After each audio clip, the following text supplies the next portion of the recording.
start soon. Yeah, David, welcome to the BloomX Virtual Podcast. How you Yeah, doing, man? I'm very well. I'm good. I'm good. I hope all is good there over in Canada. Awesome. Yeah, Canada's great. I literally went outside to get some of my car today. I looked around my neighborhood. It's dead. Wow. And it's beautiful weather outside, and it's so weird because usually Yeah, people be walking around, going to, the kids are out, and it's so quiet out here. but it's Like, it's nice. unbelievable. Yeah, it Like is it's nice. making, it's kind of making us all. We live in the countryside in Oxfordshire, and I've been running quite a lot because I don't see anybody. And I have to say, I'm starting to appreciate the countryside a little bit more than maybe I did before it started. Right. So there might be some good that comes out of what we're going through. I hope. Anyway, we might become nicer people and actually appreciate that we live on a pretty fantastic planet. So. No, absolutely. I mean, you were talking about this earlier before as well. Like, you're in London right now. Are you in London City, or No, I'm in, whereabouts are you? so we, no, because I can't stand London. So we Yeah. live in, I don't like cities. So we live, my family and I, we live in Oxfordshire, which is sort of like 50 miles north of London. Okay. And we're in the Cotswolds. So it's like proper postcard United Kingdom, right? And Nice. where we live in a little hamlet, and we don't really see anybody anyway. So isolation for us is not being able to go out like in the cars and stuff, but it's sort of normal. But the only other thing is we have the children home now, and I've been helping businesses, which I didn't realize last week that we'd have the children until probably September. So between my wife and I, we're doing the Murray-Hundley world of schooling, which is, I think mummy's doing the serious stuff, I'm doing the fun stuff. How's that been for you? Is it a bit of change? Have the kids around all the time on the school? Like, are you Oh involved God, now? yeah, yeah. I love them, like I love them to Yeah. pieces. However, and as mummy does as well, but there's a reason they go to school. And I have a massive respect for teachers now. So, and we've got a 2-year-old and a 5-year-old. So they're like, they want 100% attention. So, but it's Monday I was really stressed about it, and my wife calmed me down and said, David, we're taking this a bit too seriously. So, but it's also fun. Like I did French online with them yesterday. There's been some cool stuff we've done, and my oldest daughter, she's going to be the fittest, healthiest girl when she goes back to school. Like she did a 2.5K run yesterday with me. So Wow. bless her. Yeah. So there's good coming out of this. No, that's great. How do you find educating your kids? Like, are you having hands-on being an educator now, like trying to help them with math skills like that, or are you trying to go more? This is what Daddy does.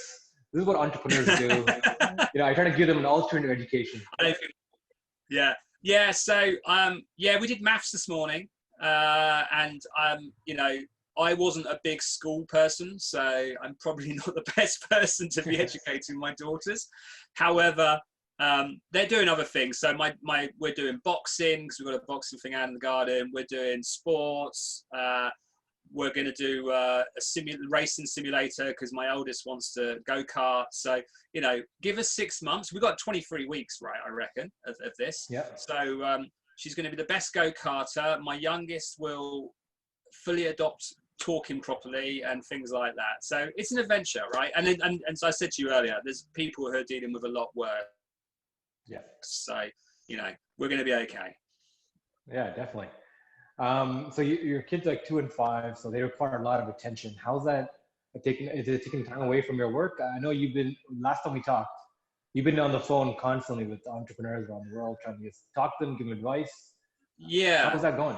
Yeah. So, there's been a few calls where my daughters have been on the trampoline, and that's the nature. And I think what's going to come out of this is with people working at home, and I've been working at home for like 20-something years, right? So this is not a new thing for me. I think there's going to be, you have to put up with you have to do shorter calls, and you have to put up with, right now, children in the background and running in on video conferences. They won't do it now, by the way, but they it's a reality, right? So, but mummy and I have been very, very good at figuring out each day who can kind of cover what. You know, I had a 4-hour board meeting the other day, and my poor wife had to deal with 4 hours. So it is changed, but you know what we're discovering in my business is as well. So one of the me fundamentals in particular, we put out there, do people want to work different time zones? So we've got staff working 6 till 10 o'clock in the evening. Because they've got family at home or they've got parents that they're looking after. So there's got to be flexibility. And as my wife said to me, flexible working is finally getting a look in, right? So companies have really in the UK tried to kind of steer away from flexible working. But it's finally getting listened to. And I think when we come out of this horror story that we're going through at the moment, the business world will be a very different place, actually. And I think there will be a lot of CEOs and people like myself going, why did we spend all this money on all this office space in some part of the city? And why did we travel? Like spend so much money on air travel, which is not good for the planet anyway, but let alone, not a great use of time. So there's going to be good things comes out of the next 6 months, 12 months, I think. No, definitely. I mean, that's like the positive light that came out of this whole crisis is people finding alternate means of existing and doing work and progressing onwards and showcasing that, you know, a lot of the things we took for granted back the pre-COVID era was it can be adjusted. You know, we talked about, you know, we can't work from home. How do you handle a workforce virtually? People are not going to be productive. People are not going to do things. But, you know, now we're forced to. And people are getting stuff done. And you've got to get on with it, right? So I think everyone's had their moment of probably, you know, a bit self-indulged and not feeling great about it. Yeah, I think that's a human thing. No one could have planned for what's happening. You know, I think I said to you before, in the UK, we were due a recession, to be honest. You know, history in the UK generally repeats itself every 10 years, and we were 11 years and definitely due a recession. We could never have planned for what is happening. This is the catalyst to it all. And I've spoke to, I think today I'm on 101 companies today I've spoke to in a week. So it's been pretty exhausting and emotional at times. There's some people who are really scared out there, scared for themselves and their families, but scared for their businesses and what happens, you know, and some people have put years of work into what they're doing. And as I keep saying to them, you know, there's the reality, and the reality is maybe not what everyone wants to hear in the next year, 2 years. However, we will get through this, and you know, we'll be stronger people out the back of it. I know when I've been through bad times, you know, the saying that, you know, makes you stronger is absolutely spot on. So. Yeah, this is a real wake-up call. I think for businesses, it's been interesting, certainly in the startup space, that there's a lot of entrepreneurs. This is their first time of a downturn where they're either not employed or there's their startup. Yeah, and it doesn't matter what age you are. You can be a 60-year-old with your first startup, right? You're 70-year-old with your first startup. So I think it's been a bit of a wake-up call going, oh, wow, okay. You know, it literally stops. Money investment can kind of stop just like that.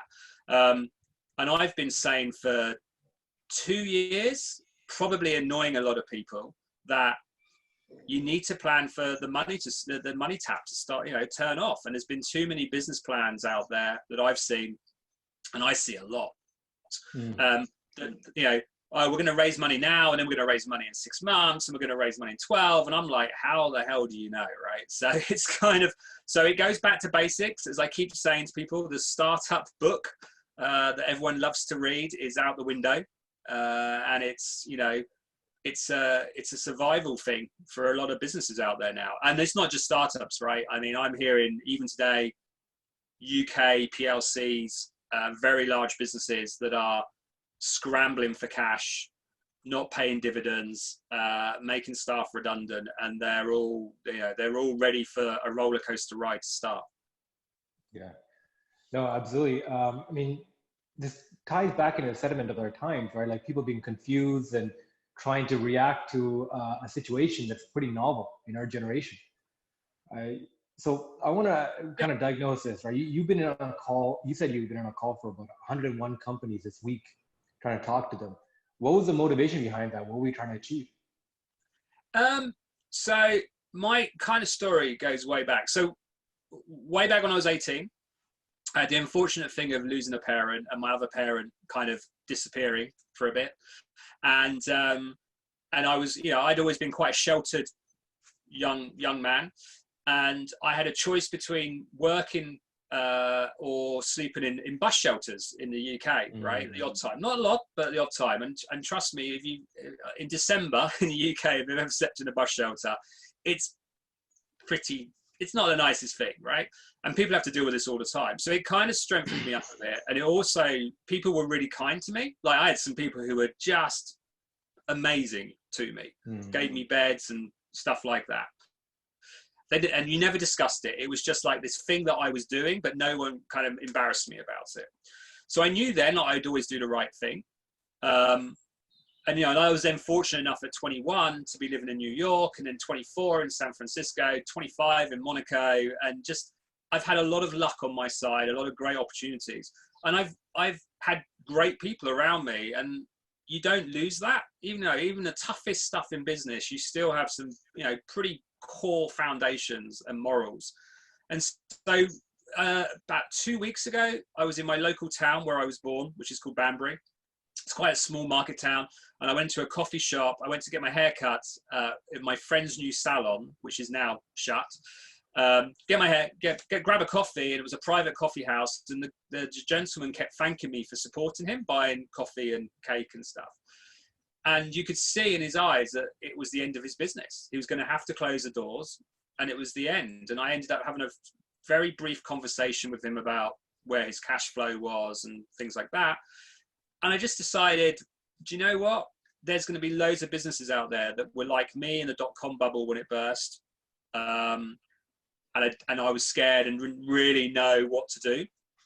And so the motivation was, if I can save one business from going, bankrupt, then that's a pretty good thing, right? So if we all do the same thing, like if all those, people like myself, experienced entrepreneurs and chairmen of companies, etc., do the same thing, then we save a lot of businesses.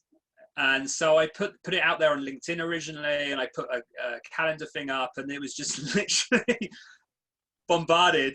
And it is next week as well, a little bit, but and I've joined up with a thing in the UK that actually is an association in Canada, which is Tech London Advocates, and we're helping people out there, because I think it's not just founders. There's people who are struggling with the isolation of not being in a busy environment. There's some founders that really don't know what they're facing, and there are people that livelihoods are disappearing. So my motivation is that I get to help people, and it pays back all those years ago to when I was 18, and I will continue to be that way, and probably until I'm 80. So wow, I mean that's a great origin story, man. Sleeping in bus shelters to now being an investor on investment boards and helping companies grow and scale. We talked a little earlier about this when we first talked earlier in the week about your journey there. And I really like how you compared this to the dot-com bubble, right, that burst. Yeah. And in the sense that this virus, what it did was pretty much overnight showcase how fragile a system was and burst the bubble that we weren't really a parent in, right? So can we talk a bit about that? What is a comparison between the dot-com bubble now and what's going on right now? Like, is it people being over leveraged and something? Yeah. So if you look at the dot-com, right? So I was very fortunate to be in the founding team of one of the best dot-com stocks on NASDAQ at the time, called Commerce Swan, and we hit 22 billion market cap in 1999, right? Holy. So that's a big number. yeah, and we never made a profit. I know we made profit one quarter, but our burn rate was crazy, and it was the crazy times of massive valuations based on predictions on market, and getting all the fortune companies on your as clients and stuff. And people were living the dream, right? Including myself. And we kind of thought it would carry on going up. And what I've learned is what goes up must come down. And the similarity is it was already happening. And then we had the unfortunate thing of 9/11. And that just was the catalyst for, okay, it's all like now it's really on, like, you know, the bubble was burst. And money, investment dried up overnight. There was companies with amazing, colossal amounts of investment out there, more so in the US than there was in Europe. And, you know, it was economic panic, right? People just, they panicked, they were scared. And, and I compare it to the dot-com bubble, because we were getting the same way, right? Valuations being crazy again, and valuations on really small businesses as well, where, you know, they were just never going to sustain that level, and are now probably looking at down rounds. Money, the scary thing this time is that money's become a lot cheaper than I think it was in the dot-com boom.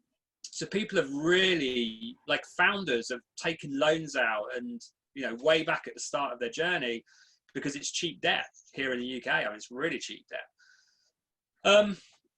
And, you know, it got very noisy. You know, I remember in the dot-com boom, you know, everyone suddenly had a web company. You know, I think I was giving a story to someone earlier that I used to live between Monaco and Banbury in Oxfordshire, right? Because Banbury was my real friends, and Monaco was kind of living the lifestyle. And I used to come back here, and everyone knew that I was this guy, had this, you know, lifestyle. And I knew people in normal jobs suddenly saying to me, "Oh, well, I've got a web company now." You know, and if you went to Silicon Valley and you lived in Walnut Creek or Pleasanton, everyone had a web business. And it's kind of become the same thing again. If you just go onto LinkedIn, everyone's an entrepreneur, everyone's a CEO, everyone's a founder. No one seems to do a normal job anymore. Right? So I think it's got quite noisy. And, you know, when this happens, it usually clears out the pretenders, if you like. But there's a lot of similarities, and the VCs are telling me it's business as usual. However, in the UK right now, they're raising money for their fund, which starts on April 5th. And I'm imagining that it's probably the lowest it's been in a long time in terms of those raises. And, you know, the VCs are looking after their own investments that they have. So we have one of our businesses, we had tranches of money due, and you know, the VC's been really supportive, saying, well, we'll do the deal now. But capital will get expensive, and it got expensive last time. Capital got really expensive. And, you know, the other similarity as well is that we had this thing in the UK, a tax incentive for people to invest £20,000 or £10,000 or £50,000, or kind of that smaller cash, and not really understanding what investment's about in some areas. So they've got burnt, and the ones who haven't got burnt, who are high net worths, are sitting there going, well, why would I invest now? Because in 6 months' time, the valuations are going to drop on all these businesses. So my investments become like cut by half. So, you know, it's very similar. And I'm sure that, you know, like what happened last time, it cleared out as the dead wood, I'd like to call it. And it created lots of opportunity, tons of opportunity. You know, I keep saying to the businesses I'm talking to, if you get through this next period of time, you'll get through anything. It's I don't want to say it's a good thing, because I think what's going on is not a good thing at all. But you know, it will reset the counter, if you like. No, I really like that sentiment, because it brings you back to that quote, right? Like, hard people create good times, and then good times create soft people, and soft people create hard times, right? The cycle that goes through. And I think we're entering a new part of that cycle where cash, again, it's dried up. So it's no longer about who you know and who's going to finance you, but the actual product or service you're doing, and who's meant for, what's the pain points. So I think that really clarifies the market. And making money, right? So, like, I kind of always grew up thinking businesses were supposed to make money. So I think what it brings it down to is making revenue. And if you weren't making revenue, figure out how you make revenue, keeping costs down, really looking at cost base. And I've had conversations this week where people think they're on their lowest burn rate. And I'm like, nah, go look again, because you'll have nice to haves in there without a doubt. It's about cash flow. I see businesses really manage cash flow management poorly. And it's been interesting as well. And I'll say this because I won't be naming anyone, but I've obviously had all these companies call me, right? So I look at their business and they've got this like board of advisors on their business who they're paying and they're ringing me. Oh, wow. So I'm going, so why are you calling me? Because you've got like 9 advisors. What are they not advising you? And it's been, I've been saying for years that too many companies want the advisory board of a beauty parade and not actual experience and been there and done it. And so it's been interesting that all these founders are calling me going, David, what do I do? And I'm like, wow, gosh, I should have got on your business like 2 years ago, 3 years ago. Because I know me, the business I'm involved with, a couple of weeks ago when I thought, right, okay, this is probably crunch time. I was on the phone to founders going, have you closed that money? Have you done this? Have you done that? Right, we need a contingency plan for the next 2 years to get through this. Even if we've got money, we don't take it for granted, and we're going to make some assumptions that actually sales will drop and clients are doing the same as ours and things like that. And that's what advisors should do, man. Like, not just sit on a website and look pretty. Mm-hmm. No, absolutely. And I think it goes back to the struggle, right? So when I was coming up and started my first few companies and transitioned to the tech world, so I mentioned before, but I started 3 companies before I'm 25. 2 of them are more traditional companies. First one was like a security camera installation company that actually boomed pretty big. Second one was scrap metal business. Third one was my tech venture. And when I transitioned, what I realized is like with tech ventures, you kind of have to fit a mold. You have to look a certain way, use a certain kind of typography on your website, and as long as you fit this like characteristics of what it should look like, you get traction. Right? You get traction from people who want to work with you, people who value what you're trying to do, people who want to invest with you, right? And a lot of times, especially tech companies try to fit a image of characteristics, from like, oh, these are the values we portray, very left-wing kind of like libertarian values, right? Liberal values, to we're minority founders, we're minority. Like, look at our team; it's very diverse. Right, you hit these kind of milestones and hit these kind of image heuristics, if you will, and it certainly gets you validation in the marketplace, even though your product has no traction. And then you can raise money and then start that funding cycle that funds you and keep you going, right, with the hopeful balance that you'll one day hit net positive. And it's interesting. It's kind of been. I always. I kind of describe it as, I'll give you a few examples. So I wrote an article a few years ago, probably 5 years ago, actually, maybe even 6. And I said, we have this TV show called X Factor. And I don't know if you have it over there, but it's, one of those talent shows, right? Yeah. I can't sing. Like, honestly, not going to happen. I may think I can, but I can't sing. So I don't go on X Factor and stand on stage and go and waste my time. And what I described it is that the startup scene got a bit like X Factor, right? Mm-hmm. Where, down at the bar, everyone's going, you should do that startup. Oh, it's all great. You can raise some money. And then the other side of it is, someone today actually was very interesting, a chap who's in property, not even in tech. And he said, David, can I make an observation that if you're a good salesman and you look the right way and the deck looks good, you can go and raise this tax incentive money like really easily. And I laughed and went, you're spot on. It's absolutely what the problem has been. And I always said to people that when you get, I get a lot of decks, or I did get a lot of decks head my way. And it's like, who shouts the loudest? Not necessarily the best product, not necessarily even the best team. The founders haven't even put their own money in at risk. And it's become a bit, as the dot-com stuff, it became too easy, right? And it's like, I'm speaking to companies now and they're saying, well, we're doing R&D. And I'm like, oh, that's wonderful, because no one's going to pay for R&D probably for a bit.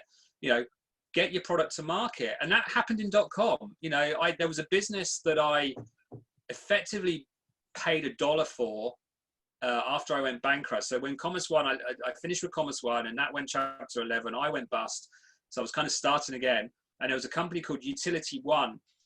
And it was something like $250 million invested by shareholders into this business, right? Because it was the old times when, tech was expensive. And I think we paid $1 and they did a deferred deal if we sold the business. And they'd never got it to market. And I can name so many companies that never got to market. And it's interesting because you put the right team around it. We brought it to Europe because it didn't really work in the US model.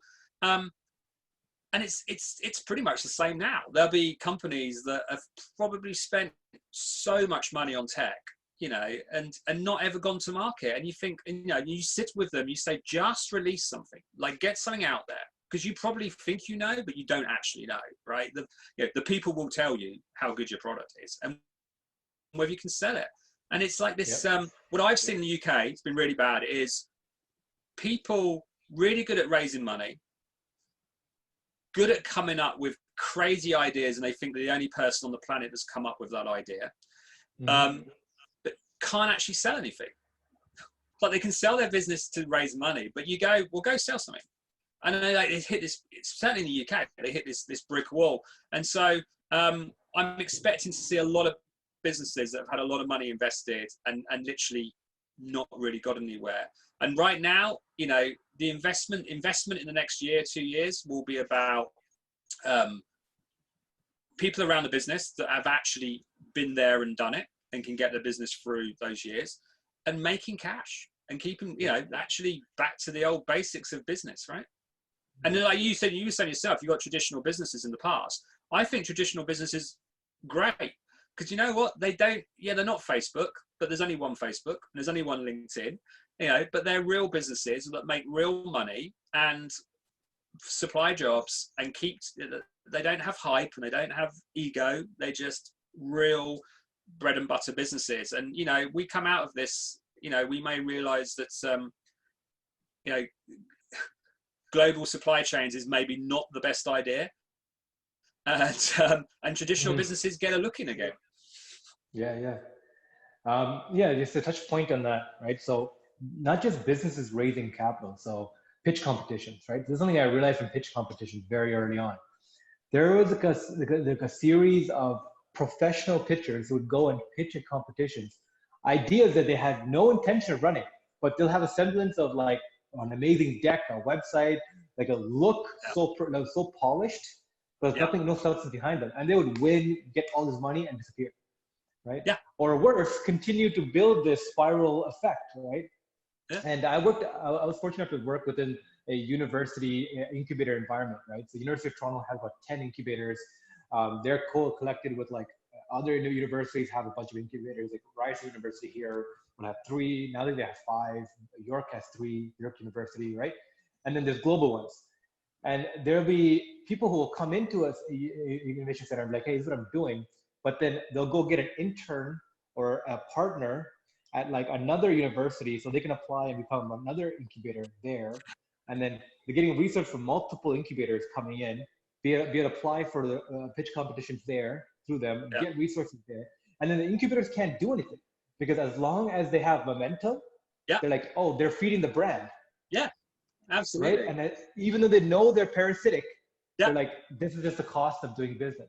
So I have a rule, right?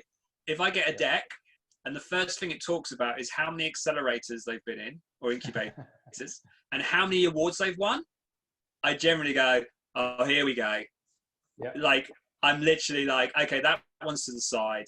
I had someone today say to me that their business had won a number of awards. And I was like, I don't really care. I can't buy a beer with an award, right? So, it's become that as well. And you're right. I mean, I see some people who pitch really well, like amazingly well. Yeah. They can't run a business for toffee, but they pitch well, and they do. They go around the circuit, and it's all become a little bit.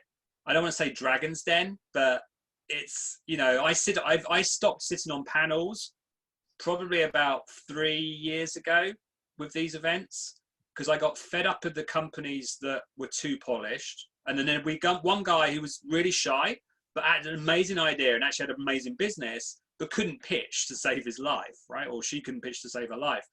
And then the people on the panel thinking they were in Dragon's Den, just not very pleasant to people. And there's no reason to be rude to people, right? It's like we've all started at some point, and sitting on stage and acting like an idiot is not the way to behave. So I stopped doing them. I got asked a lot, and I just went, no, I'm not doing them anymore. I've got better things to do in my time. So, but you're right. And it's not, again, dissimilar to the dot-com stuff, that the same thing happened. But there are some people out there that know how to raise money. And I my hat goes off to them when they have these appalling businesses. I got an email this morning, I won't name the company, of a business I met 3 years ago. And I already thought his business was not very good. And they hadn't actually made any sales, but they'd raised so much money. And then I heard about 8 months ago that they were they were close to closing. And today I get an email that they're raising money in this climate. And I'm just like, wow, some people are astonishing. Yeah. I wish I had that front. Yeah, some people find a way, man. They just keep grinding it out until they get what they want. It is unfortunate that they build the shell of a business rather than the business itself. Yeah. And I don't think it's negative. It's too much to say about the person as much as the environment, right? Where the infrastructure is there. We allow it to happen, right? And it's a bit like, I don't know if you have much of it in Canada, but we have a thing over here, crowdfunding. So, yep. And crowdfunding in the last 5 years, about 5 years ago, became massive in the UK, right? It was like the easiest way on the planet to raise money. And because people would pitch that their company was the next Facebook or Microsoft or Google, and man on the street will go, oh, wow, I've got $1,000. I'll stick that in and get really bad terms. And and I was looking at them today, actually, because I'm really not a fan, as you can probably tell. I won't name the platforms. And I was looking at the platforms today, and in 5 years, one of the platforms, which is very well known in the UK, has had one exit in 5 years out of hundreds and hundreds of businesses. The other one has had no exits, and most of the companies have gone bust. And again, too easy, like just too easy to raise money. And I end up getting decks from people going, oh, we're on this platform and this platform, and you're like, wow, we allow this to happen. So it's a bit like there are the serial companies that are the one at the pitch event is probably crowdfunding as well. Crowdfunding is a big thing here, but one of the things that really took off in Toronto is a company called Clearbank. They do revenue-based financing. Yeah. Right? There's a few of them out there, but Clearbank really stepped it up a notch. I really like it really changed the model, because I think the reason they boomed so big is not, they say that it's like, if you're a founder, why give away equity? Take these loans and use it to build your business, right? So it's equity-free financing. But I think really what it proves is a revenue model, right? Yeah. Here, plug your business. Hey, plug in your Stripe account, right? Prove how much are you making, and we'll fund you based off of that. And I think that's an amazing concept, because it forces a lot of companies, Toronto companies as well, themselves, because they're like, if we can say we're Clearbank funded, that itself is like a flex, right? It's like, it's an award. It's like, hey, we can hey, Clearbank funded us, right? The brand is behind us. So now it's like, how do we get that? Oh, we actually have to go get revenue. It has changed the model, where it's like, oh, cool, I gotta go get revenue now, and as long as I get revenue, I can get money this way. Whereas before, it was like, if I can build a shell of a business that looks a certain way and feels a certain way, then I can get investment dollars come in to build an actual business, whatever that might be. We can just pivot if need be, right? So and so I mean, that. Yeah, and I think we got pulled away, I think, from making revenue. I always when I've looked at investments, in fact, one of the companies I'm chairman for, eFundamentals, almost 4 years now, and John, the CEO, he's a very, very ex-corporate guy, very very smart guy. And the first time I met him, I was doing a talk in London, and on how companies screw up was actually my talk. And he was at the back of the room with my FD, James. And we went to the pub afterwards, and he said to me, like, you know, how do I get you on board? And I said, go sell something. Like, go prove to me you can sell something. And John's a good sales guy. Like, he's really good. And he did. Like, he went out and he sold, and he rang me up and said, right, we've done this deal. We went from there. And I think, you know, for me, I don't care if a company sells one thing. At least they've proved that someone will buy it. You know, most of the time, people put these models out, and I'm like, and no one gets it right, okay? Like, no one gets it right first time. You're very lucky if you do. You know, you're constantly looking at your business model and even the way you sell. I mean, you know, I look at eFundamentals, and we have an amazing client list. However, I know John and the team are constantly like looking and going, we can do this better and this better and this better. And we thought this was top level, and now we need to be up here.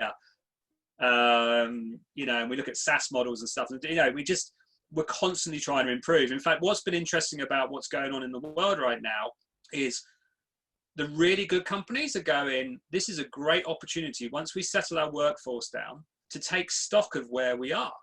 Right?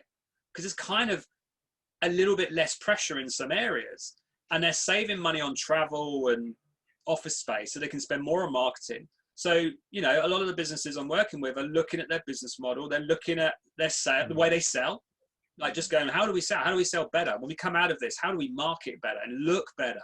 You know, eFundamentals, we're trying to break the US at the moment. We opened an office up in Chicago in November, and we're like, you know, how do we look right to be doing the deals with the big brands that we want to do deals with? So, you know, we're taking it as a real opportunity to kind of look at ourselves, you know, and businesses evolve constantly, and, you know, you need to change. So I think if any businesses are listening to this and, you know, are worried, don't, you know, it's okay to be worried, don't be scared, right? But also just take it as an opportunity to take a bit of a deep breath. Because the startup world is so quick. It's like boom, boom, boom, boom, boom. And everyone feels like they've got to build the product today to be ahead of the competition. And there is actually no competition. So why are we all stressing about it?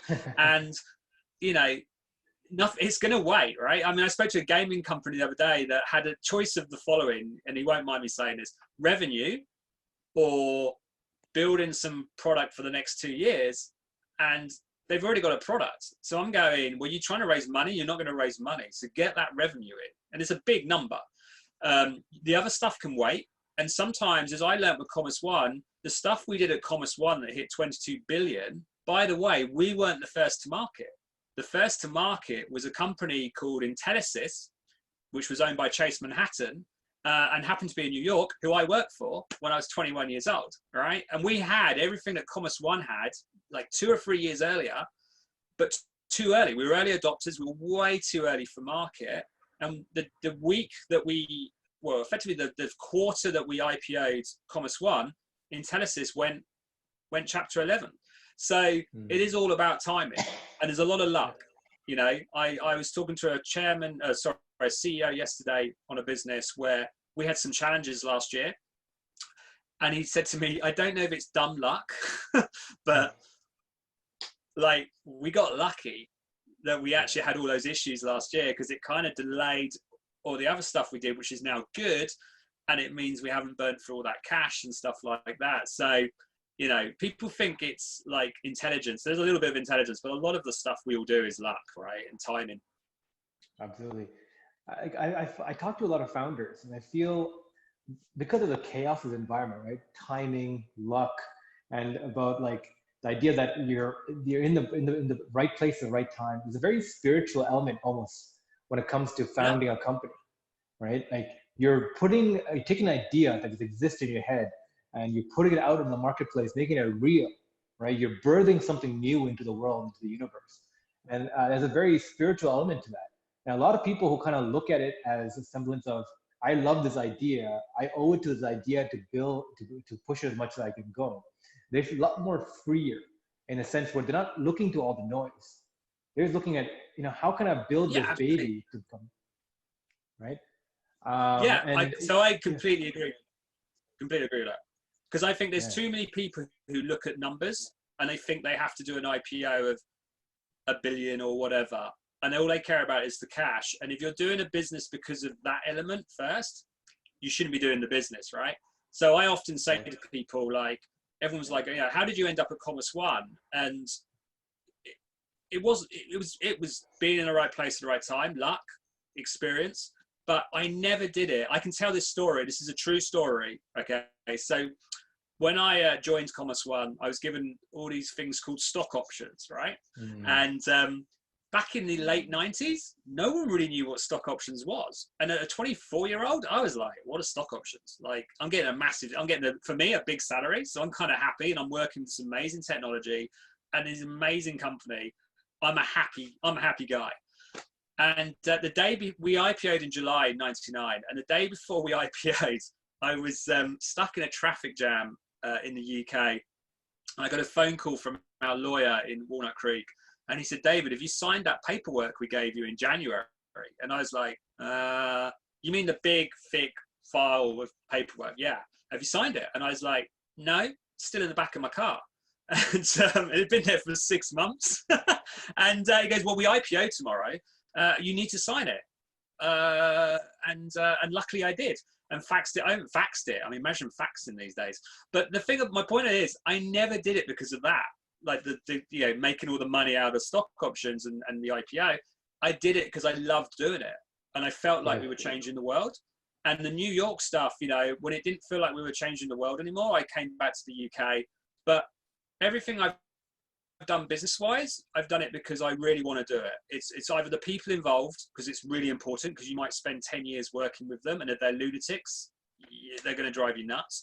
But also because you've got to enjoy it and believe in it. And the money side is great, don't get me wrong, but it will come. I mean, if it's the right thing, it will come, and luck will play a massive part, and timing. And I do agree that it's got to, I see too many people hooked up on being, I'll say it again, there's one Facebook, right? Like, don't try and be Facebook. Just be the best you can be. And just, if you see the smallest thing as an idea, and it seems boring to everyone else, and it's probably the right thing. Because I think there's this mentality that everyone is like sheep. They all follow each other, right? So everyone goes off to do this amazing idea over here for this month. And actually, this little simple thing over here I call it the flea on the dog, right? So be the flea on the dog, because what happens when you're the flea on the dog, when the dog gets, acquired by a Google, and you're the little flea on that dog, you're that little part that does a little simple thing in a payment transaction or in integration to another platform, you'll get acquired along with it. You don't have to be the big thing. And it takes a lot to be that big thing. And I think, it's all, as you get it, it's all about focus. Too many entrepreneurs try and focus on like a gazillion things. And it's like, well, kind of do the first thing and then do maybe a few others. But Yeah. I mean, one of the earliest conversations I had with with the guy who's a VP, former VP of Enterprise Solutions at Dell, right? So he grew up with Dell from 20, 30 years ago, and he was just doing like phone sales for them. And he was telling me the story. Like, he's now kind of like you, like supporting entrepreneurs. Like, he helps them find, he's a story architect, as they call himself. And he does stuff that he loves, and he's capable of doing that. And anyways, he was telling me the story. He's like, when he was like 21, 22, he's got a job at this random company called Dell. He came to market, and they're doing sales. And part of the sales quota is that they give you stock options for people who did well. Yeah. Right? To keep you with the company. Nobody then knew what it was. But when the company went public and the stocks vested, people cashed out. They were getting like $5,000, $6,000, and people are buying like stereos and like upgrading their cars and all this stuff. And people run to the office and say, what are you doing with your stock? What are you doing with your stock? And he just didn't feel it. He just thought this company, like when everybody else was talking his job, he saw the growth of the company, and he's like, I want to double down with this company. This company is doing something. It's growing. And he kept the stock. And that stock went down to worth a shitload of money, right? 20 years later. So, and it's interesting too, so the trifecta of people, right, involved in the company is the entrepreneur, the founders who come in, the founding team that comes and builds the idea, the investors who kind of bring resources and capital infusion to build the capabilities of the site, Yeah. but also the professionals who trade professional skills, network ability, and energy into like streamlining a process within the company as working or finding new ones, right? It really takes this three individuals. So with our podcast, this is what we do, is that we bring in founders, but we also bring in investors like yourself and professionals, the trifecta of what it takes an idea to evolve and become a viable business. Is you require people of these multifaceted skill sets and resources coming together. And the way I like looking about it is that these ideas live longer than us. Look at Coca-Cola, right? Look at these like these brands like this that can survive multi-generations, outlive countries even, right? Because they have an idea that they exist to serve a purpose. Yeah, and I think, you know what, I talk about Commerce Swan, right? That was 1999, so it was a fair old chunk. You know, it was a long time ago. I don't remind me of my age now, but it's still, you know, it still exists up here. It was still one of my best times, if I'm honest. You know, never to be done again, I don't think, because it was just one of those rare times in history that we were all very lucky. And you know, I look back at the founders, which was, you know, Thomas Gonzalez Jr., Mark Hoffman. There was a chap called Mark Beastman, who was like, you know, the ex-guy from Netscape. And there was just like these amazing people. And like my own, the guy who got me on board, actually, a guy called John Sofield, who was just amazing, who I get to work with now. All these years later, we're working on fundamentals together, right? And he's like my big brother. And it's amazing. And you have all these people pulled together, and suddenly really amazing stuff happens, right? And it's not about the cash side secondary. It becomes, wow, we could be the best, right? Like you start, you know, you get a little bit carried away. Like I do think we went through a moment of believing our own hype a little bit, and reading too much news about ourselves, which happens to lots of founders. But we ended up, I mean, we did amazing stuff, and you know, I don't have a single regret about Commerce Swan at all. It made me who I am, and it definitely shapes me. But I think you do need, you know, I look at the business I'm chairman for. You know, I get to be the youngest on the board, which I don't get to say very often these days. Okay, so I'm the youngest on this board, but I have this board of people. So I have John. John is, you know, he was an ex-managing director of Pepsi over in Germany and Europe. I've got another guy, a guy called David Reeves. This guy's amazing. I don't want him to be insulted in case he hears this, but I think he's 70, right? And he acts like a 50-year-old. And he started his career with NASA on Apollo missions, right? And then he ended up being the Sony VP of EMEA for Sony and PlayStation, right? And he sits on my board. I sit there and look at him and go like, you're amazing. Like, wow. Okay. And I've got other people on my board like that. And you pull us together. And the reason I'm chairman of that company is because none of them have actually done an early stage company before, right? It's always been corporate. So hence I was around. But it's amazing. Like we get together and there's some really great, you know, it makes the business. And then we have a senior management layer that is just amazing. And then the people who do the real hard work, including senior management, and it's fantastic, you know, and you need that. Like not one person makes a business, right? Like no, there's anyone who thinks it does is crazy. It takes all these people. And one of the things I've done in my career is look for rock stars. So at Commerce Swan, I was known as being a bit of a rock star, right? Because I'd work 24 hours, go home, shower, come back to the office, do another 24 hours. Sometimes I wouldn't even leave the office. I'd use the office flat that we had, apartment, and go up, get changed, come down, and then do another 24 hours. I mean, I was notorious for it. And then I used to party a lot as well, so I could balance the both. But we need rock stars in businesses, right? And it doesn't have to be the founder. It can be the people who do the job. And I'm constantly looking at the businesses going, wow, there's someone with a little spark over there, right? We're going to look after that spark and we're going to nurture it, and they're going to be a pain in the neck at some point. But hey, we were all pain in the necks. And we're going to grow on it. And, you know, that's when businesses do well, when you see the people that were there from the start still there and gone through the roller coaster, and that is amazing feeling.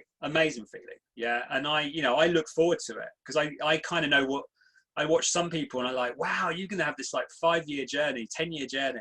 And I'm going to watch you every year, and then we're going to get to the end of it. And, you know, hopefully it's success. And, you know, to be a part of that is pretty cool. So. No, absolutely. It seems, it really seems that you're a passion-driven investor, where you're more interested in like in building these things and solving problems for these companies, and the money is just extra. Yeah, I mean, you know, it's nice to make some money sometimes out of investment, I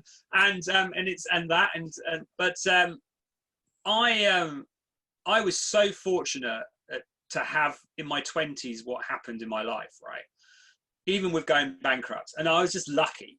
And I watch people and go, we're on this planet for a very, very short period of time. So you should have amazing moments in your life. And that doesn't have to be about business. That's in family life and just personal life. So to see people just grow is an amazing feeling. Like, it's, you know, I've got so many people, I've seen their careers, their businesses in like 10 years, 15 years, 20 years evolve. And to be part of that is it's no money can buy that. That's amazing to see. Definitely. So before we let you go, like, one of the things I want to dive into is your mentality as an investor yourself, right? Is there how many, I want to figure out a little bit about how you work, how you function as an investor, right? How many companies do you invest in, or are you actually a part of, like, currently? So, yeah, I mean, I have an Excel spreadsheet, which I need to put on the kitchen door so my wife knows exactly what I've invested into, in case anything ever happens to me. But I think I looked the other day, I think I'm on something like 55 businesses that I own shares in, right? And they're varying degrees. And some will, you know, you kind of know to write off. What I learned to do probably from about 2013 is some investment banker friends of mine, when you're taking too much risk on things. So I've been a lot more cautious, and actually there has to be value in it as well. And what I mean by that is, it's very easy for founders to spend other people's money, right? Yeah. And so I take a real, like, okay, you don't really know a business until you're involved with it. So I kind of poke my nose in, and I want to understand that once you get past the hype or the BS, that what's actually there. And it's generally different from what you've been sold. So now I kind of take a view that with some investments, I'm 4 or 5 years down the line, and it takes 8 to 10 years really to get a proper exit. I think this whole 3-year thing is, I don't know where that's come from. That's, people get carried away with it, but I think it's, if you look at most businesses maturing and getting to the exit part, or acquisition, it's generally 8 years or 10 years. IPO, if I hear another company's going to IPO, it's going to drive me nuts. So, it's usually trade sale. Or I have a view, wouldn't it just be nice to have a company that goes on for 30 years? I mean, imagine that, right? And you get paid dividends, and maybe get paid back your cash. So there's nothing wrong in that either. I don't know why people don't think about that more. So, but now for me, it really is about people, because I've met so many founders. You get a little bit cynical. So as much as I'm positive, I also get quite cynical, hence the grumpy bit in my title. And you hear too much BS. So it's about real numbers and real people, and actually going, okay, you can add some value as an individual as well, right? And sometimes they listen, sometimes they don't. And the ones who do listen, you spend more time on. So I work with some amazing founders who I'm very proud to work with, and they range from 23 to 60, and they amaze me all the time, and that's great as an investor. Yeah, you kind of go, okay, this is good. And also, there's some people I invest in that they might not do it now with this business, but they will have a successful business. So you're kind of tagging on the back a little bit. Awesome.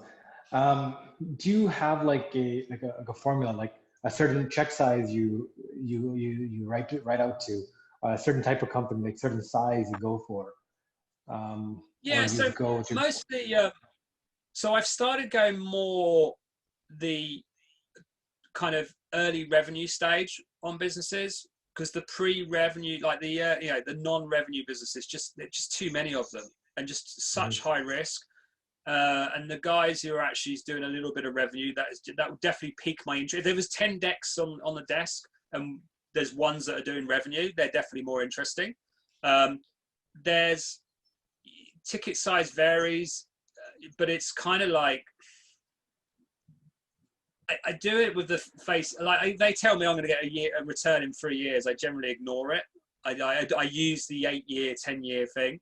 For me, it's mostly whether with the founders or the guys running the business, whether I've got a ratio, whether I can actually work with them. Like, are they complete? Are they ever going to listen to any advice from anyone and just go gung ho? And actually, I it's the ones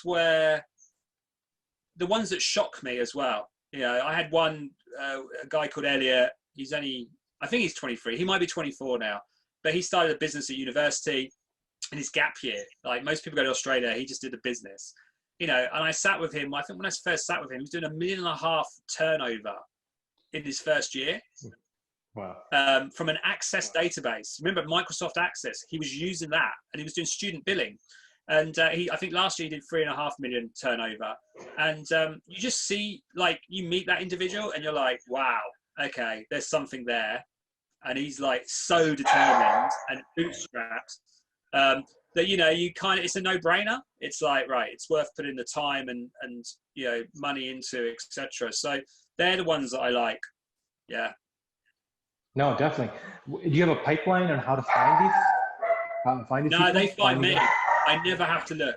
Literally, I never have to look. So it's like, I don't know what happened at some point.